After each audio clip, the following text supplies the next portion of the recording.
अनेकदा ओल्या भुईमुगाच्या शेंगा या हंगामातच मिळतात, पण त्यासाठी आता वर्षभर वाट बघण्याची गरज नाही. कारण आजच्या व्हिडिओमध्ये कोरड्या शेंगा एका सोप्या ट्रिकने मी तयार केल्या आहेत आणि त्यापासून गॅसची बचत म्हणून एअर फ्रायरमध्ये थोड्या शेंगा भाजल्या आहेत आणि बाकीच्या शेंगा मी कुकरमध्ये उकळल्या आहेत. खूप छान पद्धतीने, सोप्या पद्धतीने मी या तयार केल्या आहेत. आता वर्षभर कधीही या चविष्ट शेंगांचा आपण आनंद घेऊ शकतो. शेंगांचा हंगाम संपला ना तरी त्यांची चव मात्र तुम्ही कधीही घरच्या घरी अनुभवू शकता. नमस्कार, मी स्मिता. स्मितूज रेसिपीमध्ये तुमचं खूप खूप मनापासून स्वागत करते. चला तर मग सुरुवात करूया. आता या ठिकाणी अंदाजाने 5 किलो एवढ्या मी शेंगा घेतल्या आहेत. त्यांना 3 ते 4 पाणी स्वच्छ धुवून घेतले आहेत. माती निघेपर्यंत आपल्याला धुवायच्या आहेत आणि भरपूर पाण्यामध्ये यांना रात्रभरासाठी असे झाकून भिजत घालायच्यात. असं भिजल्यामुळे खूप छान आतला शेंगदाणा हा भिजतो.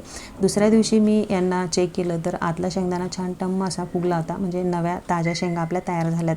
आता तुमचं लक्षात आलं असेल, बरेच जण काय करतात ना, शेंगांची तोंड ही मोकळी करतात. असं प्रत्येक शेंग टेचून मग त्याची तोंड मोकळं करतात, मग पाण्यात भिजतात. तसं करण्याची अजिबात गरज नाही. असं रात्रभर भिजत ठेवा, खूप काम सोपं होतं आपलं. आता यातल्या अंदाजाने 3 किलो एवढ्या शेंगा घेतल्या आहेत. मोठा कुकर आहे 7 लिटरचा, त्याच्यामध्ये मी ह्या शेंगा बसतील तेवढ्या टाकल्या आहेत. 3 किलोपर्यंत शेंगा असतील ह्या. आता याच्यात अर्धा कुकर एवढं पाणी घेतलं आणि 3 मोठे चमचे वरून मी मीठ घेतले. शेंगा तयार झाल्यात ना, थोड्याशा कमी मीठ वाटलं याच्यामध्ये. 4 चमचे घेतले ना तरी देखील परफेक्ट येणार आहेत. 3 चमचे थोडं कमी वाटलं मला, म्हणून तुम्हाला म्हटलं. आता हाय फ्लेमवरती 4 शिट्ट्या मी देऊन घेतलेल्या आहेत आणि गार करण्यासाठी कुकर बाजूला ठेवलेला आहे. गार झाल्यानंतरच आपण शेंगा बाजूला काढायच्यात.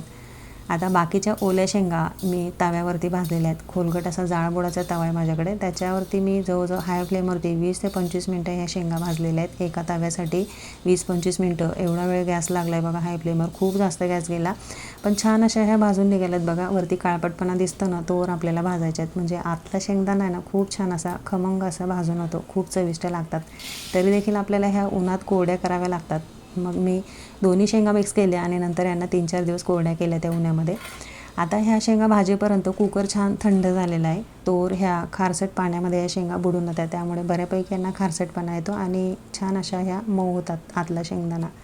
आता चेक करून पाहिलं ना, छान असा स्मॅश झालेला आहे, म्हणजे परफेक्ट अशा ह्या शेंगा आपल्या शिजून झालेल्या आहेत. दोन्ही प्रकारच्या शेंगा आपल्या तयार झालेल्या आहेत. आता मगाशी म्हटलं मी भरपूर गॅस गेला मला, म्हणून मी बाकीच्या, माझ्याकडे एअर फ्रायर आहे त्याच्यामध्ये बाकीच्या शेंगा तयार केल्यात. आता ह्या खारसट शेंगा मी एका टोपलीमध्ये काढून घेतल्या पाणी निथळण्यासाठी. मग यांना उन्हामध्ये कोरड्या करण्यासाठी ठेवल्या त्या.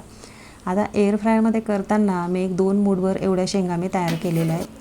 पहिल्यांदाच मी प्रयत्न केला. खूप छान परफेक्ट अशा ह्या शेंगा झाल्यात. गॅसची खूप बचत झाली आणि वेळ तर खूप कमी लागला आणि मेहनत 0 लागली. मला खूप आवडलं याच्यामध्ये करायला.